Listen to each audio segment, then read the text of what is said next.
haddaba waxa uu sheegay markaas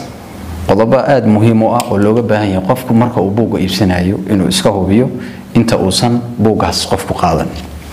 waxa kooka inuu qofku aqriyo hordhaca buuga waxa laga yaabaa dhalinyartu inay iska tagaan meelaha buugta lagu iibinayo marka ay ka helaan buug inay ka helaan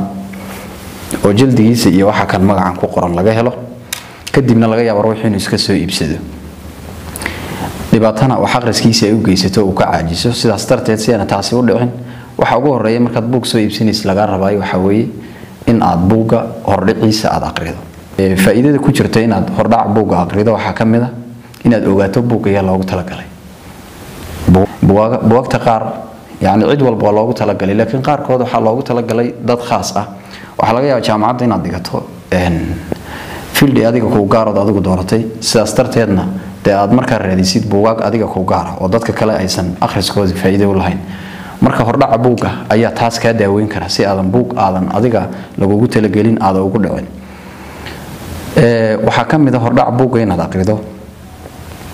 faa'iidada ay leedahay inaad ogaato buugani waxa uu ka hadlayo mowduuca uu ka hadlayo waxa uu yahay inaad ogaato